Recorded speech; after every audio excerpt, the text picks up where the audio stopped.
Hi, I'm James and welcome to the latest part of the Twilight 2000 review. This one I've actually split into two parts. It's on character generation. So the first one is going to be all about using the archetypes, which are a very quick, simple way to get your characters created. And the second part will then be on those using the fuller life path system. Now, my concept for the character is going to be a member of the 5th Infantry Division in Calais, and I'm going to take it from there. Probably going for a draftee. So, step one, according to the rules, are choose the archetype. And the archetype I'm going to use is the grunt, because I just want to produce a typical infantryman. So, choose the nationality. So I'm going to make mine American. From New York, I think I'm going to go for. Gives you the options there: American, local, or even Soviet. Plenty of options there. So that gives me the language skill as well. You speak your native language. So under specialities, I'm going to put down the fact that they speak English. Okay. Then choose the branch from the options listed under your archetype, if any. It has no effect on gameplay. Well, the branch I'm going to pick is the US Army and 5th Infantry Division. Slightly over the box there. Okay, so step 4. Roll for your military rank as instructed by the archetype. So for this one, the archetype says that roll the d6, 1 to 3 private, 4 to 5 PFC, 6 corporal. So let's see what we get. And I get a private. It's worth noting that this does seem to produce a lot lower ranking characters than we've had in previous editions, which I regard as a good thing. It was quite worrying in first edition when you seem to have the entire command of a division as the player group. So determine your attributes next. Start with a baseline of C in all 4. 2 are then increased to B, or I can increase 1 to A, and I can also lower an attribute by 1 as well to D, which then ups 1 by 1 more. It does note that the only attribute that can have an A rating is the key attribute for the archetype, and for a grunt it's strength. So I'm going to keep it fairly simple. I'm going to keep the strength and agility at B, and the intelligence and empathy at C. I'm not going to lower either of them any further. Okay, so determine your hit capacity and stress capacity. So the dice convert. A B equates to a D10, and a C equates to a D8. D equates to a D6, and A to a D12. There is also F, which is no skill. It's not used on attributes, and that gives you no dice at all. So to calculate the hit capacity, it's the average of the two dice types. So I've got 2 10s. That makes it nice and easy to convert. So my hit capacity is 10. So I'm just going to take off those last 2 boxes as not used. And for stress, now I like the fact that they've actually looked at the mental side of things as well. So this time I've got 2 8s, so my stress capacity is 8. So I'm going to be better at physical problems rather than mental problems. Okay, that's fairly easy. I do like that. This is nice and straightforward. It doesn't mention it in the archetypes, but it also gives me at this point the option to start looking at how much gear they can carry. So I'll come back and look at that later on. So now it's a case of determining the skills. I have to choose at least one. So I choose 1 B level skill, 2 C level, and 3 D level skills. Okay, the B level has to be in one listed under the archetype. The others can be chosen freely. So under the archetype, key skills are close combat, stamina, and ranged combat. So I'm going to go for ranged combat for my B. Now the way it works, you'll see there's two ratings now. I've got the skill and I've got the attribute. When you roll both of those dice. For every 6 or above it's 1 success, and for every 10 or above it's 2 successes. So rolling 2d10 there, potentially I could get 4 successes, but that would be very rare. Okay, so let's have a look. I've still got the 2 C's and the 3 D's to put in. I think I'm going to take Recon as my first C, and I need another C. I'll take that in heavy weapons. So that now leaves me the 3 D's. I better take something, I think, in melee combat. Survival is going to be fairly high on my list as well, and that leaves me one more. I think I'll take that in medic. So they all rate as D6s, and I've then got the Fs for untrained. Okay, I can still try and achieve them, but I wouldn't roll any extra dice with them. So you also have subsets of these skills called specialities. So I can choose one from the list. The 3 options it gives you for grunt are load carrier, ranger and rifleman. So I've got 3 potential options there. Now these will each give you a bit of a bonus in something to do with that skill. Usually it's a +1 modifier or something similar. I'm actually going to choose the one for load carrier. Now load carrier is slightly different. It increases the amount of kit you can carry by 2. So normally I can carry, when it comes to gear, because I've got a strength rating of B, 10 items. Because I've now taken load carrier, that ups to the full 12 items and 12 in the backpack. So that is quite a useful thing if I want to carry a lot of kit. So having done that, let's look at the next step. Record your starting coolness under fire rating as indicated by the archetype. Well, my coolness under fire rating is C. Okay, so we'll put that one in. So we've got a rating of C. I'll just annotate that as D8 just to remind me. Okay. It's nice to see the term coolness under fire back from 1st edition. So next thing to do is determine your unit morale. Now this is used across the group.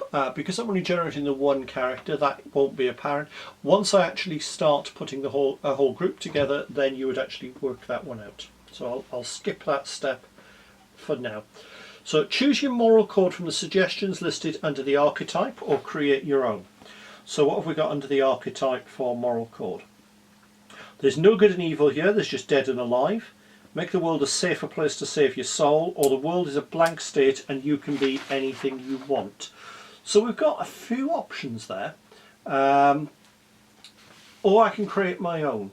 And I think for my moral code is I'm going to keep loyal to my friends.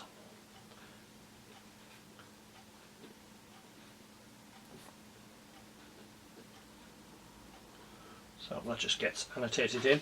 It's useful from a role-playing perspective, but it also has a benefit in that that actually will give a bonus if you keep your moral code, and a penalty if you actually break it. So it does have a game effect.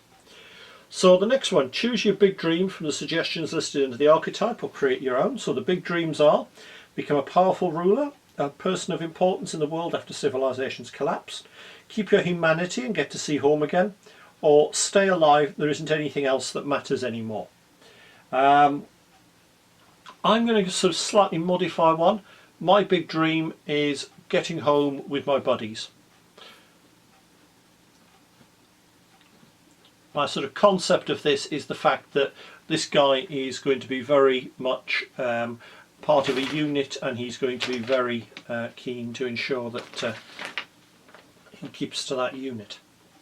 So next, choose a buddy from among the other PCs. So I'm going to skip that for now. That'll be something I'll add to later on. So then determine how you meet the other player characters. It says choose from the suggestions listed or come up with your own.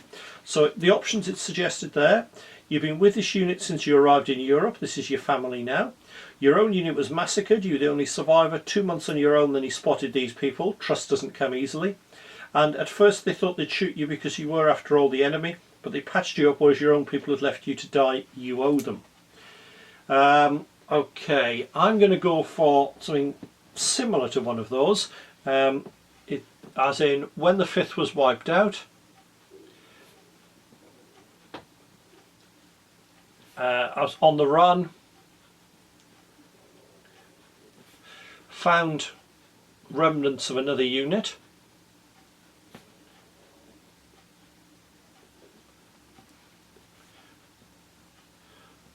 tagged along, and now they're almost family.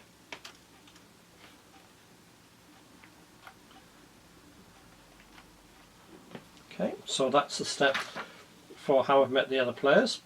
So decide your appearance from the suggestions listed under the archetype, or decide for yourself.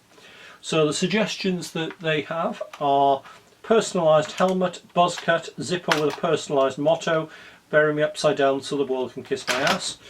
Okay, yeah, they're okay, but I think for the character I've got in mind, with the dreaming of going home, I'm going to have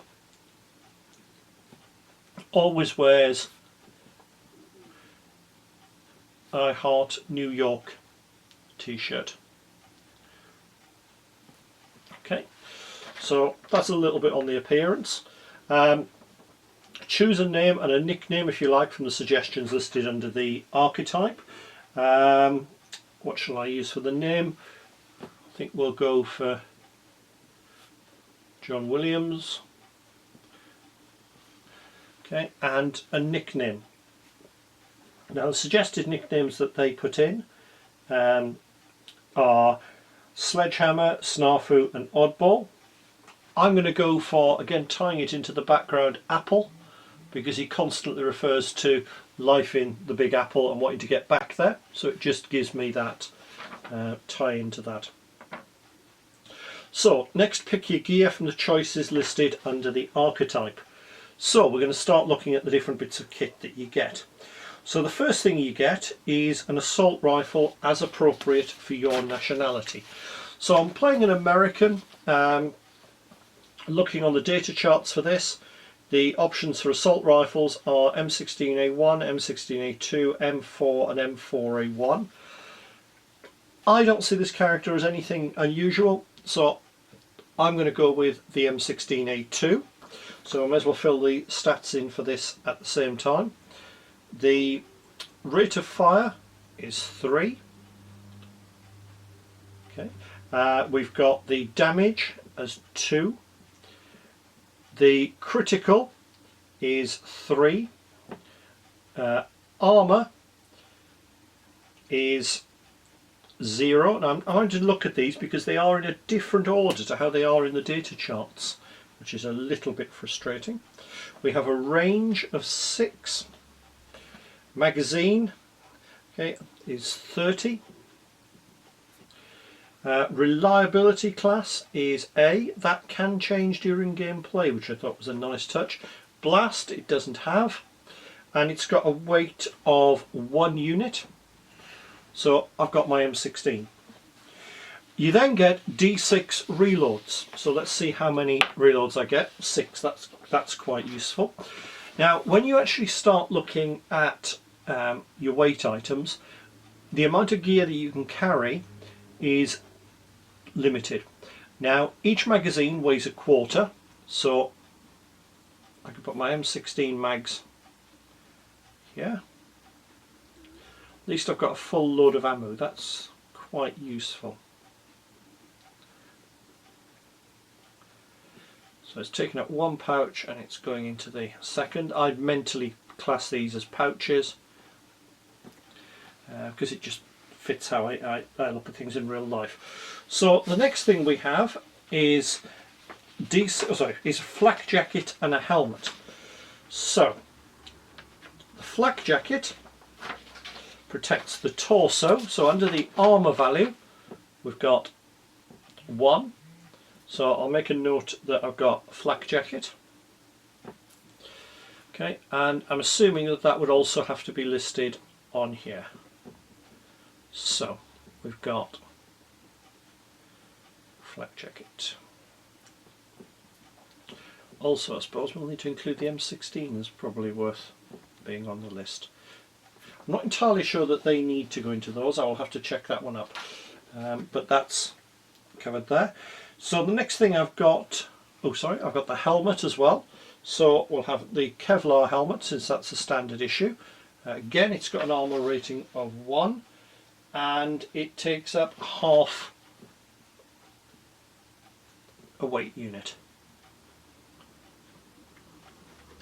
Okay, so they're included there. So I've used up 4 of my 12. I'm quite lightly equipped at the minute. Okay, next item, a knife or D6 hand grenades. I'm going to actually modify that slightly as a house rule, and what I'm going to do is allow, rather than a knife, the taking of a bayonet, because that seems more appropriate. But for this one, I'm actually going to take the grenades. So let's see how many grenades I get. 3. Okay, they're 1 weight unit each. So I'm going to take 2 fragmentation, and interestingly it doesn't seem to include smoke grenades, so I'll take a white phosphorus, because obviously that will create the smoke, although it will be somewhat incendiary. So frag grenade. So when we look at these, rate of fire doesn't particularly apply. Damage is 2, critical 3, blast is C, range 3, armour +1, weight is a quarter each, magazine's not going to be affected, reliability isn't included, and from a weight perspective they're a quarter each. Okay, so I've got 2 of those, and then I've got the white phosphorus grenade. So again, rate of fire doesn't come in. There's no damage, no crit. There is a blast, which is fire C. Okay, range is 3. Armour doesn't apply. Mag doesn't apply. Weight again is a quarter, and reliability doesn't seem to apply to grenades. So that's the grenades covered. What else do we have? A personal med kit, which weighs a quarter. So I'll put that one into there. That's a 1-use field dressing pouch, basically. What else do we get?